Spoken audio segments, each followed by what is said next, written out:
Assalamualaikum warahmatullahi wabarakatuh. Bagaimana kabar hari ini? Semoga semuanya dalam keadaan sehat-sehat saja dan baik-baik saja, serta tetap di rumah saja. Oke, materi hari ini tentang revolusi Cina, ya. Materi revolusi Cina ini merupakan materi yang terlewat ya, harusnya masuk tergolong dalam materi revolusi Prancis, revolusi Amerika, revolusi gereja dan lain-lain. Tapi ini termasuk materi yang tertinggal ya. Jadi kita susul materi yang tertinggal ini. Jadi materi hari ini tentang revolusi Cina terlebih dahulu. Tentang latar belakangnya, revolusi Cina itu terjadi di tahun 1911 dan Cina dalam Perang Dunia I terjadi karena timbulnya nasionalisme Cina dengan adanya penyelewengan dan kelemahan dari dinasti Manchu itu sendiri, teman. Dinasti Manchu merupakan pemerintahan asing sebab bangsa Manchu itu bukan penduduk asli Cina. Dinasti Manchu memerintah secara feodal memperbudak rakyat Cina sesudah kaisar besar dari Manchu meninggal dunia. Lenyap pula lah masa kemakmuran di Cina dengan terjadinya perebutan kekuasaan di antara putra-putra kaisar tersebut. Adanya kekacauan Cina terwujud dalam peperangan dan diakhiri dengan perjanjian yang banyak merugikan Cina. Sebagai contohnya, tokoh pahlawan nasional yang bernama Sun Yat-sen tercatat dalam sejarah dan sekaligus sebagai pemimpin revolusi Cina. Dan ini adalah sebab-sebab timbulnya nasionalisme Cina. Ada 5 poin ya. Ada 5 poin dari sebab-sebab munculnya rasa nasionalisme rakyat Cina. Yang pertama, lenyapnya kepercayaan rakyat Cina terhadap dinasti Manchu. Kemudian, pemerintahan Manchu dianggap sudah kolot ya, sudah tua dan sudah bobrok ya. Adanya korupsi dan pemborosan yang merajalela terutama di kalangan istana Manchu. Kemudian kekalahan Cina dalam perang Cina ya dengan Jepang pada perang dunia yang pertama ya. Kemudian munculnya kaum intelektual Cina. Mereka sudah mengenal pemahaman barat serta liberalisme, nasionalisme dan demokrasi. Mereka sudah memahami hal tersebut karena munculnya kaum intelektual ya di Cina itu sendiri. Nah, ini tentang jalannya revolusi. Yang pertama ada Perang Candu. Perang Candu yang pertama ya. Perang Candu yang pertama terjadi ketika 20.000 ton candu milik Inggris di kanton Cina ini dibakar. Orang-orang Cina atas perintah Manchu ya. Jadi candu milik orang Inggris ini dibakar atas perintah dari Manchu ya. Marah dan menyerbu kantor. Ya, Manchu tak mampu menghadapi serangan Inggris dan Cina, menyerah pada Inggris. Perang diakhiri dengan perjanjian Nanking di tahun 1942 yang berisi ketentuannya. Yang pertama, Inggris berhak mendapatkan Hong Kong ya. Jadi ini merupakan awal mula Hong Kong itu dijajah oleh Inggris ya. Kemudian Inggris mendapatkan hak ekstratorial. Kemudian 5 pelabuhan Cina dibuka untuk bangsa asing. Cina membayar kerugian perang. Kemudian dampak dari perang Candu itu adalah Cina akhirnya terbuka lebar untuk bangsa asing dan kedaulatan Cina itu diinjak-injak oleh bangsa asing. Yang sebelumnya Cina itu merupakan negara yang tertutup ya. Akibat dari perang Candu ini akhirnya Cina membuka pintunya untuk bangsa asing ya. Karena kita kembali ke poin C, yaitu 5 pelabuhan Cina itu dibuka untuk bangsa asing itu sendiri ya. Seperti itu. Kemudian di sini ya foto yang bisa kita lihat ya, suasana perjanjian Nanking di tahun 1842. Ya, seperti inilah suasananya yang dilukiskan ya. Kemudian perang candu yang kedua ini merupakan bagian dari perang candu pertama ya, yang penyelesaiannya dirasa itu tidak adil, terutama bagi pihak Cina. Sebab perang candu yang kedua ini sebab-sebab dari perang candu yang kedua yaitu yang pertama adalah kapal Tiongkok berbendera Inggris ditahan oleh pihak Cina. Kemudian Padri Prancis di Guangxi dibunuh karena tidak memiliki surat izin masuk Cina ya. Kapal Prancis ya dibunuh ya, kapal Prancis di Guangxi, bukan kapal ya tapi Prancis di Guangxi dibunuh karena tidak memiliki surat izin masuk Cina. Oke, perang dengan mudah dimenangkan oleh pihak Inggris dan diakhiri perjanjian Peking di tahun 1860 yang isinya sebagai berikut. 11 pelabuhan Cina dibuka lagi untuk bangsa asing. Kemudian jabatan bea cukai dipegang oleh badan internasional yang terdiri dari Inggris, Prancis, dan Amerika Serikat. Di istana Kaisar Peking ditempatkan dubes Inggris. Ya, jadi di dalam istana dari istana Peking itu sendiri ya, Kaisar Cina itu ditaruh dubes Inggris, yang dalam artian mereka mempunyai hak atas daerah itu, yang ditempati daerah itu ya. Jadi mereka lebih leluasa nih memantau dari kekaisaran Cina tersebut ya, jadi si Inggris lebih leluasa. Kemudian Cina itu jadi lebih terbuka terhadap bangsa asing. Ya, ini pemberontakan Taiping yang tadi kedua ya, pemberontakan Taiping ya di tahun 1850 sampai dengan 1864. Pemberontakan Taiping terjadi karena Manchu dianggap lemah terhadap bangsa asing yang semakin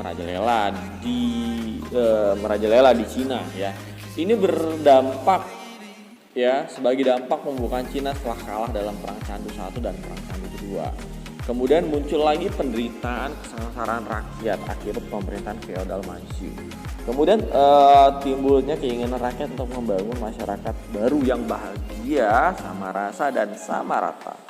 Pemberontakan Taiping dipimpin oleh Hung Xishuan, ya, seorang Masehi yang berpaham sosialis. Pemberontakan Taiping berhasil dipadamkan tentara asing dan Manchu. Ya. Ini adalah sebuah diorama ya pemberontakan Taiping ya, digambarkan dalam lukisan ini pemberontakan Taipingnya. Kemudian ada lagi pemberontakan Boxer yang terjadi di tahun 1900-an sampai dengan 1901. Pemberontakan ini terjadi karena rakyat Cina itu tidak puas terhadap keadaan yang terjadi di Cina. Ya, pimpinannya itu adalah Ratu Zexi.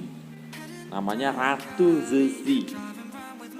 Disebut pemberontakan Boxer karena para prajuritnya itu dibekali dengan kemahiran bertinju, kemahiran untuk bertarung ya. Pemberontakan Boxer itu dapat ditumpas dengan kejam oleh tentara asing di Cina yang dipimpin oleh Jenderal von Waldersee yang diakhiri dengan perjanjian protokol yang isinya Cina harus membayar rampasan perang. Pemberontakan Boxer hampir saja meruntuhkan kekuasaan asing di Cina ya, yang mengakibatkan pertama Tiongkok itu jatuh ke tangan bangsa asing.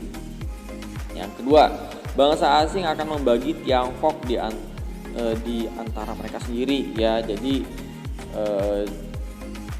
Tiongkok itu dibagi dengan orang-orang asing ya. Ratu Zexi sadar bahwa bangsa tidak bisa melawan dengan kekerasan. Jadi untuk membebaskan diri dari bangsa asing ya, rakyat Tiongkok itu harus maju ya, belajar dan harus memodernisasi negaranya seperti negara Jepang. Itu ya tentang pemberontakan Boxer ya. Kemudian ini adalah diorama dari perang Boxer itu sendiri ya, yang tentara Inggris ya bersatu dengan tentara-tentara Prancis dan lain untuk menumbangkan memadamkan pemberontakan Boxer ini ya. Oke, proses terjadinya revolusi pada waktu Cina masih berperang melawan Jepang di tahun 1894 dengan 1895. Kesempatan ini digunakan oleh Dr. Sun Yat-sen untuk mengadakan gerakan yang merampas Kanton untuk menjadikan pusat revolusi. Namun upaya ini gagal. Pada waktu Cina sedang terjadi pemberontakan Boxer di tahun 1800, pemberontakan ini meletus dan berkobar di Peking. Pada saat meletusnya pemberontakan itu, seorang duta besar Jerman terbunuh, sedangkan kedaulatan asing lainnya diserang. Namun tentara bangsa asing di bawah pimpinan Jenderal von Waldersee berhasil menindas pemberontakan Boxer dan menduduki Peking. Ini harus menyerah dan menandatangani protokol Boxer di tanggal 7 September 1901. Pada 27 April 1911, di bawah pimpinan Huan Xing, kaum revolusioner dan anggota-anggota Deng Menghui melakukan pemberontakan di Kanton. Pemberontakan ini mengalami kegagalan lagi. Meskipun demikian, rakyat revolusi tidak berhenti sampai di sini. Pada Oktober 1911, meledaklah bom di salah satu gudang rahasia milik perkumpulan Deng Menghui di provinsi Hubei. Banyak prajurit tertangkap. Dokumen-dokumen rahasia kaum revolusioner ini dirampas oleh raja muda di Hubei, yaitu Yu Chang. Pertempuran hebat terjadi ketika merebut kota Wuchang pada tanggal 10 Oktober 1911. Yang sering disebut sebagai istilah Wuchang Dai atau Double 10-1911. Pada 12 Oktober 1911, provinsi-provinsi satu persatu direbut oleh pasukan revolusi. Akibatnya 18 provinsi, tinggal 2 provinsi saja yang mampu dipertahankan oleh tentara Manchu, yaitu provinsi Honan dan provinsi Chihli. Dalam suasana yang sudah terpojok, pemerintah Manchu kemudian mengangkat kembali bekas opsirnya, yaitu Yuan Shikai sebagai raja muda. Selanjutnya, pemerintahan Manchu bersidang dan mengambil keputusan bahwa adanya kekacauan dan peperangan adalah kesalahan pemerintahan Manchu. Undang-undang dasar negara harus disusun untuk memperbaiki keadaan. Kabinet baru harus disusun dan tidak perlu mengikutsertakan keluarga kaisar atau para bangsawan karena hal ini tidak sesuai dengan keinginan rakyat. Akan mengadakan pengampunan ataupun amnesti kepada orang-orang bekas pemberontak. Nah, pada 11 November 1911, pasukan revolusioner menuntut agar kaisar-kaisar Manchu terakhir yang masih anak-anak untuk turun tahta.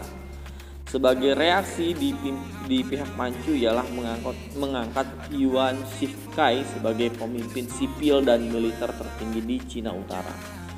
Pada Desember 1911, pertempuran boleh dikatakan sudah berakhir dengan kemenangan bagi pihak kaum revolusioner pada tanggal 29 Desember 1911. Kaum revolusioner mengangkat Dr. Sun Yat-sen sebagai presiden pemerintahan sementara Republik Cina. Pada 1 Januari 1912, Dr. Sun Yat-sen dilantik sebagai presiden Cina di Nanking.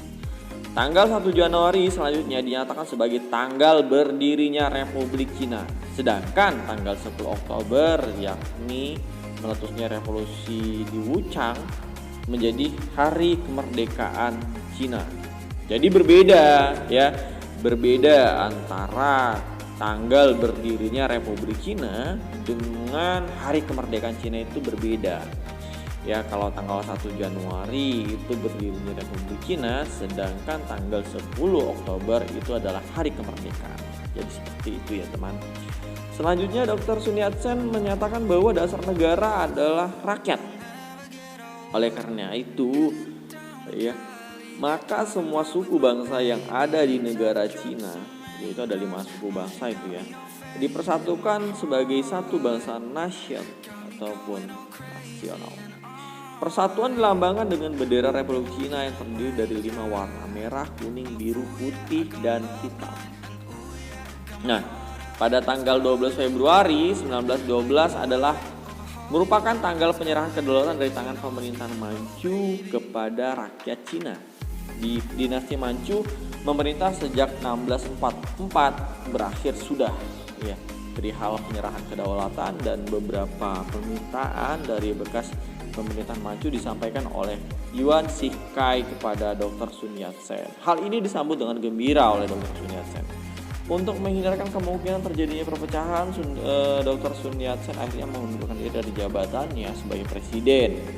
Sementara ya, jadi mengundurkan diri dari pemerintahan dari presiden sementara Revolusi Cina dan menyerahkannya kepada Yuan Shikai secara resmi di tanggal 15 Februari 1912. Yuan Shikai selanjutnya diangkat menjadi seorang presiden Republik Cina dan Li Yuanqing sebagai wakil presidennya. Ya, ini adalah tokoh-tokoh dari Revolusi Cina ya, ada Dr. Sun Yat-sen, ada Yuan Shikai, kemudian ada Mao Zedong. Akhir revolusi Cina di tahun 1911 dan Cina dalam Perang Dunia Pertama terjadi karena timbulnya nasionalisme Cina dengan adanya penyelewengan dan kelemahan dinasti Manchu itu sendiri, dengan terjadinya perebutan kekuasaan di antara putra-putra kaisar. Kemudian ketidakpuasan rakyat Cina terhadap pemerintah dinasti Qing terus memuncak, serta kekalahan Cina dalam Perang Candu di tahun 1842. Pihak oposisi menyatakan melaksanakan revolusi Cina pada 1911 dan meruntuhkan pemerintahan dinasti Manchu. Kemudian bersatulah 5 suku yang berada di Cina ya. Kemudian berdirilah negara Cina. Ini kita flashback yang tadi dijelaskan oleh saya ya, tentang bersatunya suku Cina dan lain-lain. Kemudian gimana sih pengaruhnya revolusi Cina terhadap dunia ya? Yang pertama, melahirkan golongan terpelajar di Cina itu sendiri ya. Kemudian adanya golongan nasionalis dan komunis. Kemudian runtuhnya dinasti ya. Kemudian demokrasi mulai menyebar ke seluruh penjuru dunia. Nilai-nilai akhir perjuangan ya. Pertama, perjuangan Cina itu tidak sia-sia, yaitu berhasil mengusir penguasa asing dari Cina. Revolusi Cina akhirnya memunculkan nasionalisme di seluruh Cina. Kemudian berjuang sampai titik darah penghabisan. Kemudian rela berkorban, saling membantu, meningkatkan penguasaan ilmu dan pengetahuan dan teknologi untuk membangun bangsa. Membuat pemerintah yang adil dan jujur. Nah, ini adalah nilai-nilai dari akhir perjuangan. Ya, ini dari sumber-sumber materi kita yang kita simak hari ini ya, itu dari berbagai blogspot ya yang sudah terverifikasi dengan baik. Ya. Oke, terima kasih untuk teman-teman yang sudah menyimak materi hari ini. Semoga bermanfaat untuk kita semua. Ya, wassalamualaikum warahmatullahi wabarakatuh.